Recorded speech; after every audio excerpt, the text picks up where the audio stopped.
Episode 5. Wait, did I just do 5 of these things? Okay. Episode 5, Under the Bridge. I'm pretty disappointed about the new rules, because I can't bring my chicks. My Torchics, that is. Just what do you think you're doing?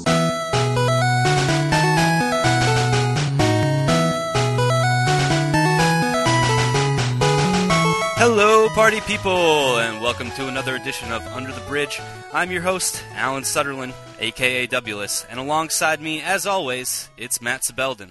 Hello, everyone. Also known as BearsFan092. Now, if you are a listener of the show, you know that normally we have another host with us here, Oliver Valenti. Unfortunately, Oliver couldn't be with us this month. We hope to have him back for future episodes. But we had to get something like this out, so we're plugging along. We're already a week late, and so we both apologize for that. But real world can kind of get in the way of some things. Both of us had job interviews this past week, so some exciting stuff happening for both of us. But this episode is going to be hopefully just as exciting. We've got a pretty great show on tap yet again. We'll talk a little bit about breeding mechanics, talk about some of the biggest surprises from the first month of the season, and of course we'll talk about the brand new rules for the VGC season. That's right, the long-awaited rules were finally released just a couple of weeks ago, so we'll dive right into those. And for some veteran players, they might sound a little bit familiar. But first, I just wanted to open the show by talking about one of the very first events of this new season, and that was the Penn State Generation 6 VGC opener. Yeah, that was a crazy event. Wasn't it? Yeah, it was the first XY grassroots tournament, and while it didn't operate on the VGC 2014 rules per se, it was really huge in that it was the first grassroots tournament that really garnered a huge viewing audience. We peaked out at around 1,300 viewers on the day. I was on commentary alongside your host, Alan Sutherland, a.k.a. Wless. Indeed, it was a fun time.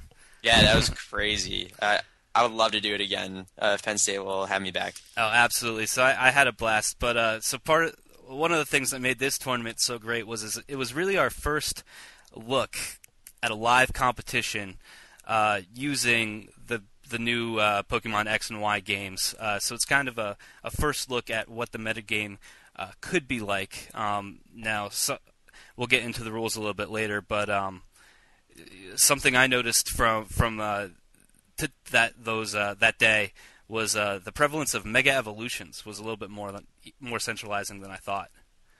Yeah, Mega Evolutions are huge. Anytime that a Pokemon has around 600 base stat total, it's generally going to be good. So when all these Mega Evolutions are being boosted up to that level, maybe even higher, and they usually have a good ability or some peak attack stat peak stat that's just amazing, they're going to be a force in the metagame. Just to rattle things off, you have Mega Mawile with base 105 attack and huge power. You have Charizard, which we saw a few times at the tournament. Yep. It has Drought, but what separates it from Ninetales, it can choose when to activate Drought. So if you switch in Tyranitar on your Charizard, if on the turn it Mega Evolves, it's just going to eat a Solar Beam. So Mega Charizard's really good.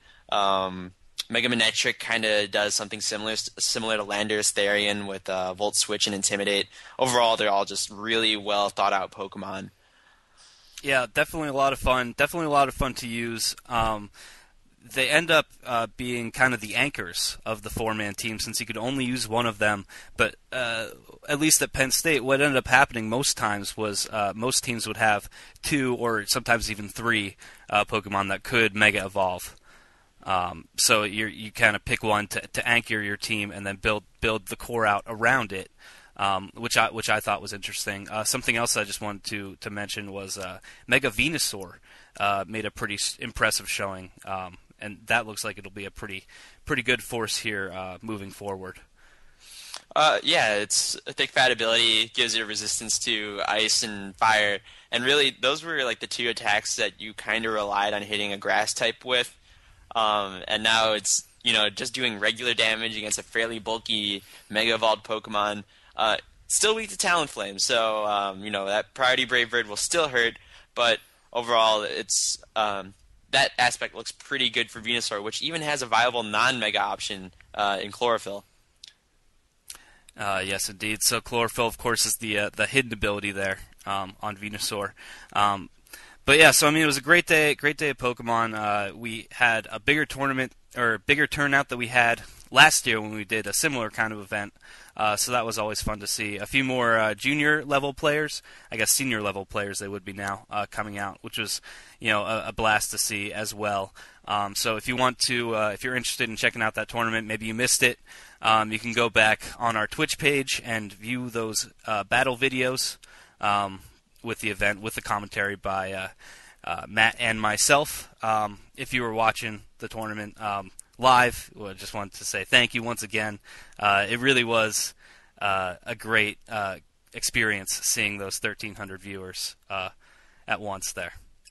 And if you're looking to get into some more live tournament action, there's actually going to be a fairly large New Year's Day tournament in Texas, of which I'll actually operate on VGC 2014 rules. And if I'm not mistaken, the tournament is actually run by the PTO who does the Texas regionals. So if you want to kind of live some of that Penn State action and you're in Texas, it might be a good idea to go.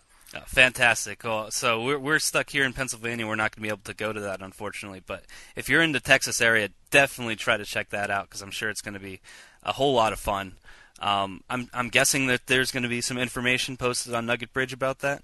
Yeah, actually, Nugget Bridge's own Mr. Bopper has already taken the liberty of posting the information, and it's $15 entry fee. They've got some good prizes like concrete stuff like game systems, and if their attendance breaks 40, prizes will increase, so there will be a kicker if we can get the attendance up. So I say, Texas, is up to you. You got to show that this game's got a good esports scene, so step it up. Excellent, excellent. Well, be sure to check that out. Go check that out on Nugget Bridge. Show up, even if you're not that big of a player, you're just getting into it. Show up. It's a lot of fun. The community is really, really nice, I've found. So just show up, and perhaps you'll get hooked like I know the both of us did. So moving on now to perhaps the biggest story of this young season. We were waiting for a very, very long time for them. I was getting a little bit worried here as come close to the end of the month. But we finally have the new rules for the VGC 2014 season. They're pretty familiar for veteran players of this game, players who've been playing for a long time. Pretty basic stuff. It's doubles. You bring chicks, and you bring 6, and you choose 4. And it's played at level 50, so anything above level 50 will be leveled down. The timing is a little bit different from last year. You still have 90 seconds to choose your team from the team preview screen, but now you only have 45 seconds to choose your move in the actual battle, so that's down from 60 seconds there. And battles themselves will have a 15-minute time limit. So what do you think about the shorter battle time? I think it's a good thing. I don't think we're going to be moving towards a best of 3 Swiss in Pokemon due to these times, but maybe something to consider for the future. But overall, it should just help make events run faster. I think there's certain players that will be affected by this. Nugget Bridge's own Phonic Frog, formerly known as 616. He's a very methodical player, and that's the reason why he's good. He usually takes up a lot of the time to make sure he picks the best move. So now that he's lost 25% of the time that he had each turn, I can see that why he's slightly disgruntled at that. However, certain other players might not even notice the difference. Personally, I take somewhere between 30 and 40 seconds per move. So unless it's something really critical, I think the average player will be okay. But it's those critical turns that you're going to feel it. Yeah, I'm in that same kind of boat. I definitely, there were definitely a few turns during some battles where I would use all 60 seconds, or I would get down into the red numbers there and quick have to choose a move. But I found that generally the majority of the time that I'm playing, and of course I have the benefit of playing only Trick Room teams, so they're pretty easy to play. But I often found that I was able to make a move within 45 seconds. If you have a different opinion or you just want to let us know what you think, be sure to let us know in the comments there. What do you think about the shorter battle time there? I'm sure that a lot of you have already made your opinions known when these rules actually came out. But all this, all this sounds pretty familiar for veteran players. But there was one big wrinkle. The big one that changed that was a game changer for us, and it is that the only Pokemon eligible for use are those that can be found in the Kalos Pokédex, but they also must be native to the Kalos region. So that means, sorry guys, no RNG'd mons from previous generations. I know I was thinking I would always have that to fall back on, but they saw through it. Yeah, and strategically speaking, considering you can breed for most Pokemon flawlessly, that part hasn't changed. What does change is the lack of move tutors. Okay, so you just lost Fire Punch Tyranitar, Low Kick Tyranitar. You lost Icy Wind as a whole. You lose Earth Power, Dark Pulse Hydreigon. You're back to having... Well, no, that's probably not true, because once Pokebank comes out, that'll open up that combination again. But you lose a lot of Tailwind users, and there's just so many move tutors that you could think of, and they're gone now. At least until maybe next year or the year after, when they might rescind the native rule. You're stuck with what you can get on these games. Which, to be fair, is a large amount of Pokemon still. But you're right. I mean, it absolutely changes the very fabric. I mean, like you said, Icy Wind was a very, very common move. I'd say it was probably on 65% of competitive teams. So, losing moves like that, it could be a huge blow to a lot of Pokemon out there. Yeah, and the fact that the Kalos decks, we've talked about this last episode, that it kind of restricts your Trick Room options. So you have less Trick Room, you have no Icy Wind, and Prankster Thunderwave is limited to Meowstic and Klefki, which aren't Thunderous. So overall, it's going to be less of a speed control type thing. So I'm sure players like Arash Amati and Gavin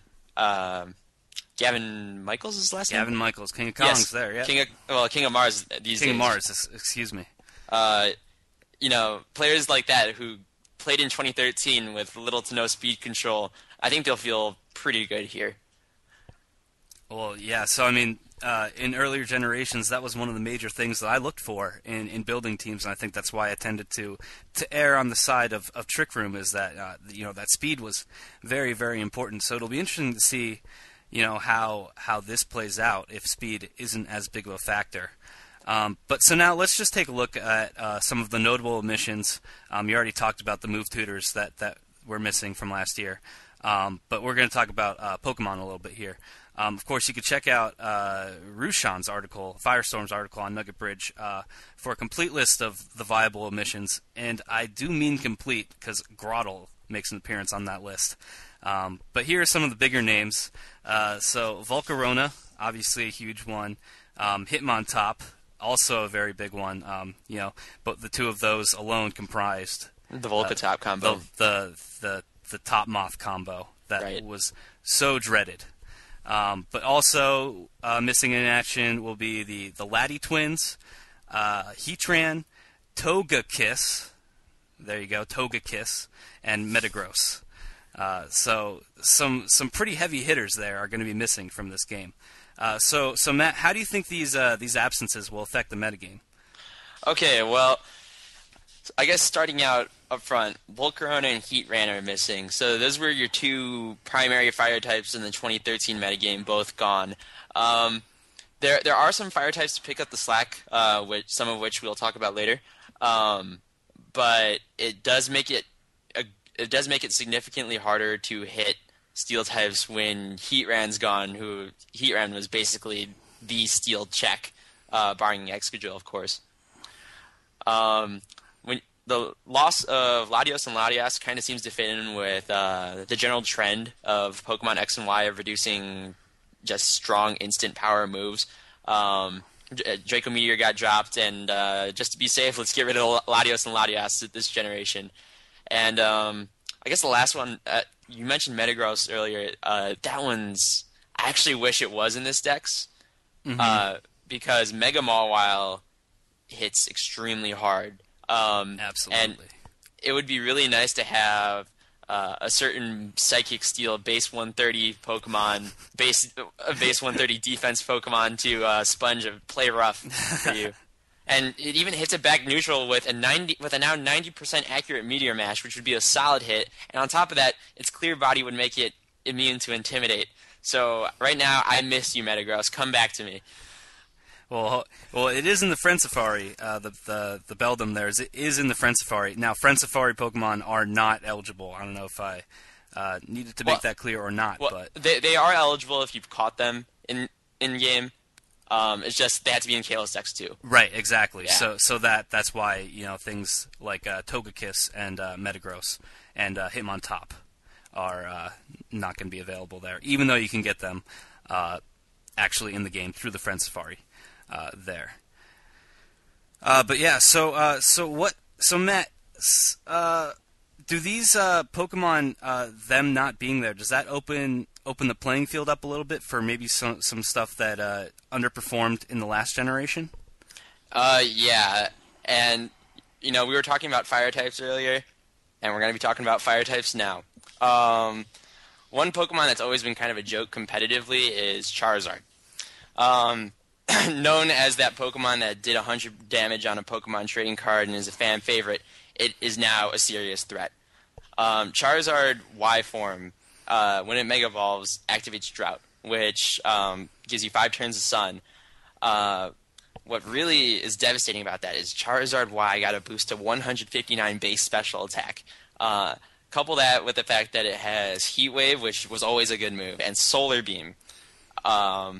Just to give you an idea, modest Solar Beam from Charizard, if it's maxed out, it will one-hit KO most Rotoms that aren't something like 252 HP, 200 special defense Calm. Wow. Yeah, so Rotom isn't even like a safe answer for this thing if it gets Solar Beamed. Similar results happen to Tyranitar, and the thing is, if you switch Tyranitar in on Charizard and it Mega Evolves, you lost your Tyranitar. Yeah. Yeah, exactly. And on top of that, we were talking about all the steals and, to a lesser extent, the fairy types. The Heat Wave is just running them over. And on top of that, there's one last option you can do. And the pledges were boosted up to base 80 power. And if you've ever had... You can combine Venusaur and Mega Charizard Y, which synergize on multiple levels, typing-wise and ability-wise. So if you combine the pledges, they will one-hit KO pretty much everything in the game under Sun. Wow. Including resisted hits. If things like Aromatisse, which are bulky, if you max it out in Sassy 252, 252, it doesn't even come close to surviving. Wow, that's some incredible damage output. Yeah, but at the same time, if you lead with that, a good player might recognize what you're doing.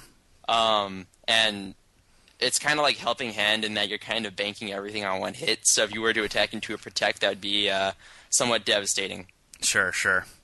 But yeah, definitely Charizard is going to be a Pokemon to look out for in this metagame. I think it's going to make a lot of appearances at regionals and at nationals and maybe even at worlds. I think actually Fire is going to be a pretty important attacking type overall this generation, which kind of stinks that Volcarona's out of the metagame. But something that I just think is funny, and Scott mentioned this on IRC the other day, is that there are 3 fire flying types. One is a starter. One is a Pokemon that you could catch on the first route of the game. And one is a legendary. And which one do you think is the worst? Most non-usable. Legendary. It's the legendary. Sorry, Moltres. It's just too funny. This game, I'll tell you, it's very unpredictable. But so in kind of the same vein as the pledge moves, which were totally ignored last generation, and even this generation, they were ignored coming into it. Like on the last podcast.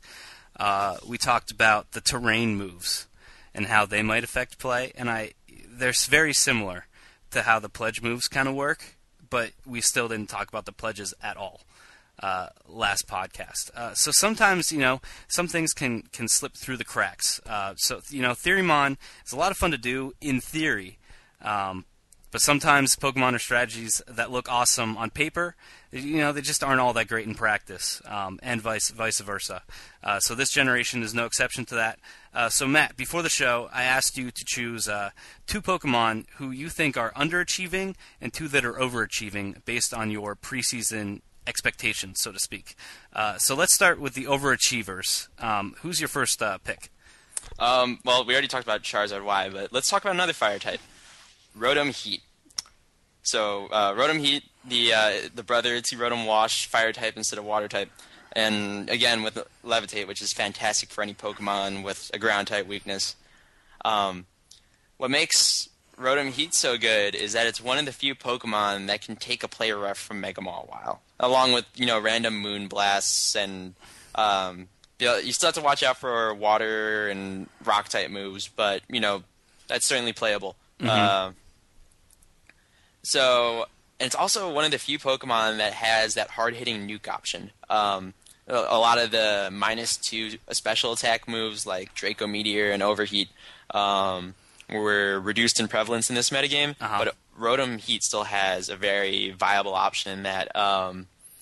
And on top of that, we were talking about Charizard Y earlier. Rotom Heat actually stands up to Charizard Y where Rotom Wash would not. However, really? Yeah. Just because of the Solar Beam. Mm-hmm, yes. Gotcha. And Heat Wave under Sun will still be doing a lot, and if I'm not mistaken, the pledges will still KO it, because pledges are like that. Crazy. But overall, if I have to bring Rotom Wash or Rotom Heat versus just Charizard one-on-one, I'll take the Rotom Heat. Very interesting. Okay, and so the other pick you had was Charizard Y. Of course, we already spent a bunch of time talking about that. Interesting to note, both of your overachievers are both fire types. Just wanted to point that out there. But I also asked you to do this exercise for the underachievers as well. So what's your first pick on that side? Well, a Pokemon that kind of picked up prevalence last year was Scrafty, since it got that Intimidate ability. Now, Intimidate is still really good. This metagame is highly physical, at least as of this podcast. So, Intimidate is still good, but the problem with it is Scrafty just can't hit a lot in this metagame. Crunch was really good for hitting Cresselia. There's no more Cresselia. Tyranitar's still big, so at least it has that going for it. But considering some of the Pokemon we were talking about just in this cast alone, Charizard Y devours Scrafty. Its partner Venusaur defeats Scrafty. Any fairy type with any fairy type move at all is going to one-shot Scrafty with that 4 times weakness. So it still can fake out. It did get Quick Guard this generation, that's going to be a move that's going to cause some interesting mind games in the future. Since it stops any priority moves, including Talonflame's Brave Bird. But overall, okay. Overall, it can't hit very many things, so it's difficult to make it not dead weight on your team. It's not useless, definitely not, but it's underachieving up to this point. So it's definitely not going to be the force that it was last generation. Barring unforeseen developments, it's simply not as good as it was. Sure. Well, gaining a 4-time weakness to what I think is going to be a pretty prevalent attacking type definitely doesn't help its case there. But moving on, what's your second one, your second underachiever? Well, this is just the fire Pokemon episode. I'm actually going to put in Talonflame here, and I'm going to risk a lot of boos here. Yeah, interesting. Talonflame, it seems like we've been seeing a lot and hearing a lot about Talonflame in recent weeks. Yeah, it's because priority Brave Bird, how can you say no to that? And it's really good in singles. Talonflame is actually number 1 usage in Smogon's OU ladder. Dropping stats out of nowhere, dang. Yeah, actually I moonlight as a singles player sometimes, but anyways. So The problem with Talonflame and Doubles is it can only hit one Pokemon at a time. And it's not defensively, it's bad. It's just bad. It can't take a hit. Rotom doesn't need to invest in anything to one-hit KO it.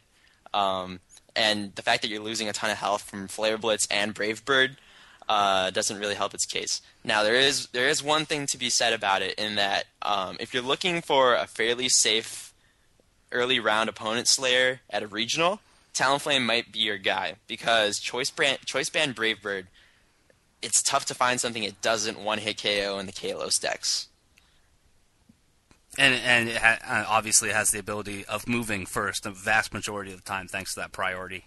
Yeah, that does give it one credit in that it's operable inside and outside of Trick Room. So don't feel too bad about putting this base 126 speed Pokemon on your Trick Room team, because it can still do what it needs to do. Especially if you're only using flying type moves, because then it doesn't matter how fast it is. Although I wouldn't go in without Flare Blitz, because we were talking about Quick Guard earlier, and you might want to mind game around that with Flare Blitz. So if you can predict it coming, you can hit them with that instead. And the other really weird thing is that Talonflame gets Quick Guard. So in the off chance that you have a Quick Guard Talonflame mirror match, that's a mind game no one likes. Indeed. All right. Well, fantastic. So there you go. Some overachievers and some underachievers this far into the VGC season. Thank you for that, Matt. So now we will move on to the next section, and we're just going to talk a little bit about breeding mechanics. So obviously, RNG is officially a thing of the past. Everyone's going to have to learn how to do stuff the old-fashioned way. But luckily, breeding is much, much easier than ever this generation, thanks to a few tweaks to the breeding mechanics. And perhaps the most important item for this generation of breeding is the Destiny Knot. Matt, can you explain a little bit about what that does? Okay, so if you're new to the series, then you know that your Pokemon... then you probably know that your Pokemon all have IVs for each stat, and that in the past, 3 IVs from your parents' pool of IVs was given to the child. So 3 were generated from the parents, 3 are generated randomly. What Destiny Knot does is increases that number of inherited IVs to 5. So it's possible to make penta-flawless Pokemon, which in most cases is flawless, from parents, and not have to leave yourself hoping that you roll a 31 in that random stat. Absolutely. It's definitely important, because a lot of times you're either using your attack stat or you're using your special attack stat, so you can kind of overlook one or the other, depending on what you're building. So also the neat thing about it is you can attach that item to either parent, and it will inherit IVs from both, which is pretty nice. And then combine that with your power items, and you can get up and running pretty quickly. So let's talk a little bit about the power items too for newer players. How do the power items come into play when you're breeding for IVs? Basically, the parent that holds the power item. So if it's I don't remember the names, but the power item for the HP stat, it guarantees that the HP stat from that parent will always be passed. Now, where this is useful is if you have, let's say, a 31 in HP on one parent, but not a 31 on the other. So you're less likely to pass the HP stat if you didn't have the power item. You can just take a lot of the probability out of it. Just put in the power item. So basically, using these power items, you can work your way up to better offspring, which you can then use as parents in order to get that penta-flawless Pokemon. Relatively easily. It takes a lot less time than it used to. Believe me. Yeah, and you know what? And here's a little tip exclusively for the listeners of this podcast. If you follow Nugget Bridges' guide to breeding, that will get you penta-flawless Pokemon. But statistically speaking, there is a faster way of getting flawless Pokemon. Oh, do tell. Instead of using the Everstone from the beginning, just focus on IVs. Just use Destiny Knot plus power items in order to build your way up to a Pentaflawless Pokemon with the right ability if you need it, if you're talking hidden abilities. So, and then you can combine that with a Ditto of the correct nature. So give the Destiny Knot to your Pentaflawless Pokemon. It might have the wrong nature, but it has everything else right. And then the Everstone plus that will almost guarantee a good offspring, and you can just replace the Ditto instantly, considering Everstone is a 100% success rate this generation. So, in short, breed IVs first, then breed nature. And make sure you try to have a Ditto for every single nature in order for that to work. It doesn't take that long, especially if you have a friend in Friendsfire with a Ditto, which if you don't, I suggest you do, because those things are great. So, you mentioned hidden abilities. Moving on, a lot of Pokemon are at their best when they have their hidden abilities.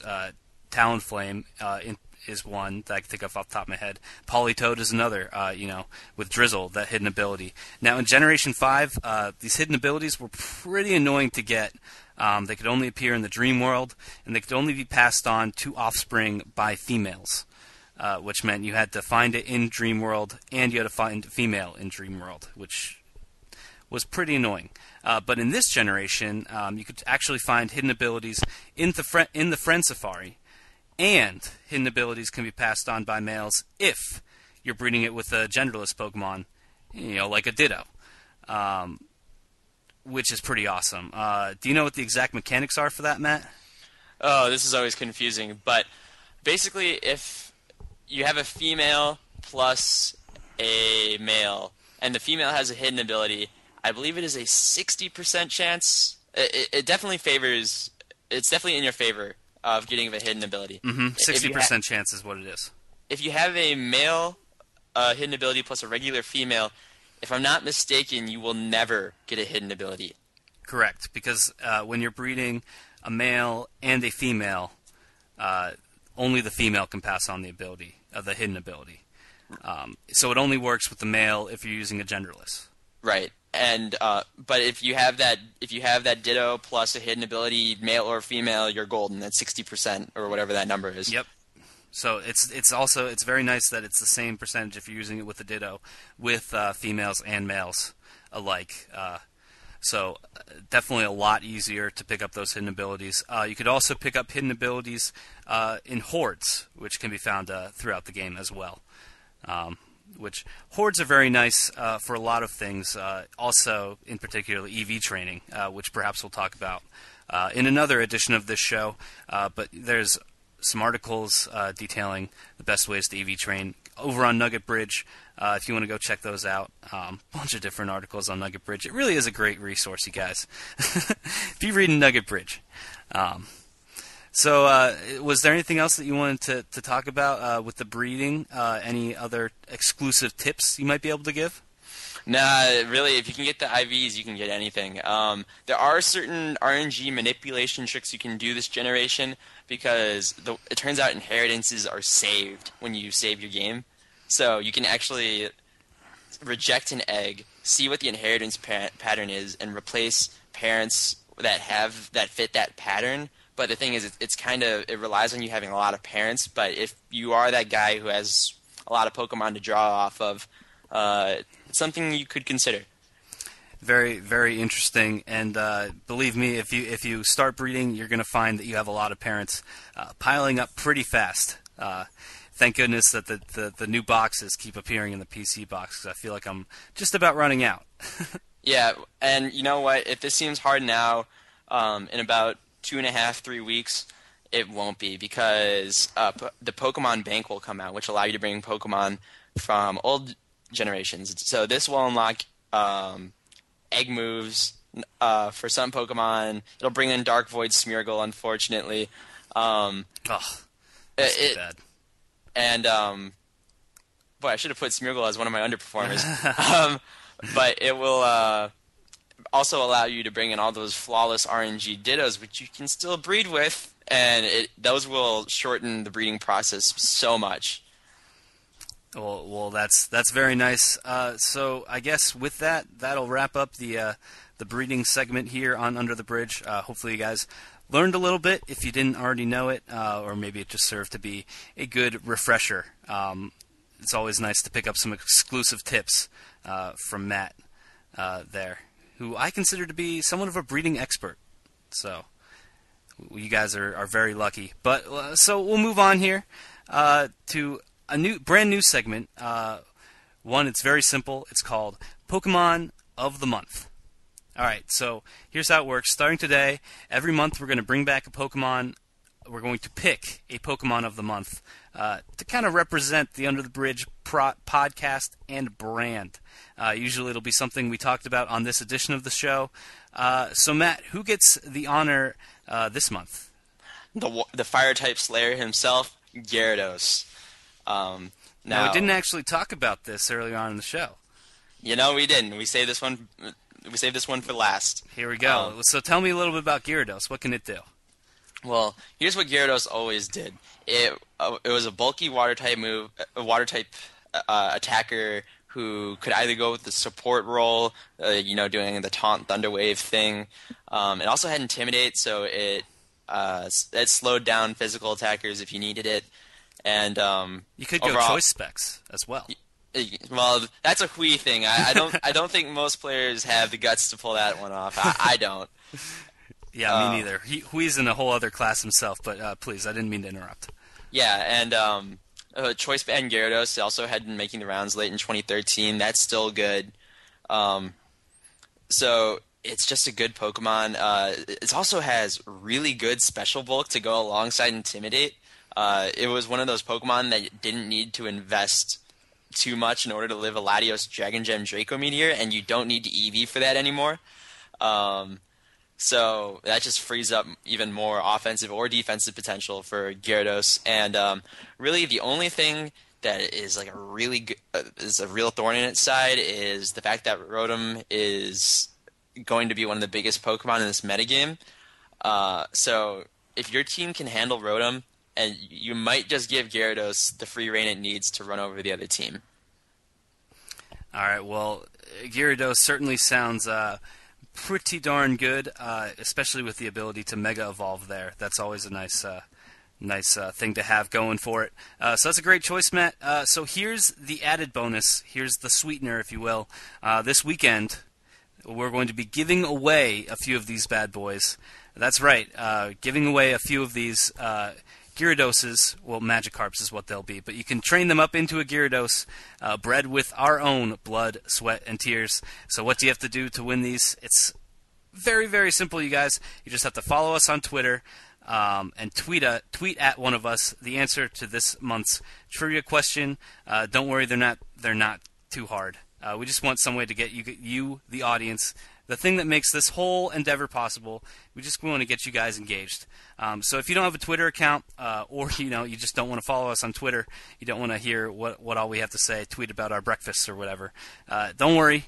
You'll still have a chance to win. All you have to do is send us the answer in a private message on the Nugget Bridge forums. So this month's trivia question is, what was the color of the Pokeball that James's Magikarp came in the anime? So we're starting you guys off with a pretty easy one. So be sure to get us those answers. Do it by tweeting at one of us on the answer on Twitter. I am at Dubs_NB. And I am at BearsFan092_VGC. And if you don't have a Twitter account or don't want to bother with that, you could just log on to Nugget Bridge there and send us the answer in a private message. We're going to be choosing the winners at random from the pool of right answers on Saturday, December 14th, and we'll be using Twitter to distribute those, or the forums, or however it is that you submitted your answer. So be on the lookout for that. Please make sure to get your answers in. I don't think we got you guys with too hard of a one to start out with. Very exciting, the chance to get a Magikarp, and we'll make them adamant Magikarps, do you think? Yeah, I think Adamant is like the most flexible one for now. Sure. So we'll be giving out some flawless, adamant Magikarps, which you could then train up into a Gyarados to your liking. So hopefully you guys enjoy that. But that about wraps up our show. Matt, do you have anything else you wanted to plug or anything? No, not really. It's just we're getting really close to regionals time, people. So if you haven't figured out what strategies work and which ones don't, you got a lot of work to do in the next 30 days. Yeah, absolutely. You could keep on playing. They're going to be uploading the new VGC 2014 rules onto BattleSpot, so you'll be able to play and practice there. Also, you can practice over on Pokemon Showdown on the Nugget Bridge server there. I think that's how it works. We have a server there. I don't know, but you could play VGC over there. There's a ton of people on. The mechanics are pretty good. You can kind of get a pretty good idea of what the game kind of looks like. As always, keep your eyes peeled on Nugget Bridge. Tons, and I mean tons of great resources for new and old players alike. I know that I was recently reading an article about how to better my defensive EV spreads, which is something that I've always struggled with, and I've been playing this game for 4 years now. So great stuff for new and older players alike. We're also streaming a bunch of battles and stuff over there on Twitch. We've got a bunch of different people doing that. I would actually like to make one announcement on that. Nugget Bridge admin Scott Glaza, also known as Scott, will be receiving his 3DS capture card, as will I. So we will. We plan. I don't know about Scott, but I plan on doing some regular streaming events sometime soon. So be on the lookout for that. Fantastic. Well, thank you once again for listening. Whether it's on YouTube, we're also trying to transition over to iTunes. So if you're listening on iTunes right now, that means we've done it. Hooray! Thanks for listening on iTunes. If you're still listening on YouTube, keep your eyes peeled on iTunes. iTunes is great for podcasts like this. You could just subscribe, and any new episodes will automatically show up in your feed. You don't have to do anything. Just pull it up and listen, and we'll be right there talking to you. So that's definitely a great resource. If you are listening to us on iTunes, please leave us a review. It helps out the show a ton when you do that, and it takes like 2 seconds. Just give a little 5-star rating and review us. We really appreciate it. If you have any comments about the show, any questions or anything like that, please feel free to post them in the comments. We'll be pretty active in responding to those as well. But yeah, so I think that's gonna about do it for us. So for Under the Bridge, I'm Wless. And I'm BearsFan092. Don't feed the trolls. All right, bye guys.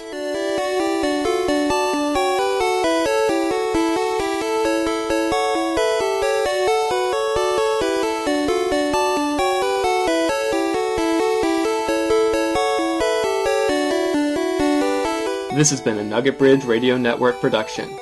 For more information about our podcasts and in-depth analysis of the VGC circuit, visit www.nuggetbridge.com.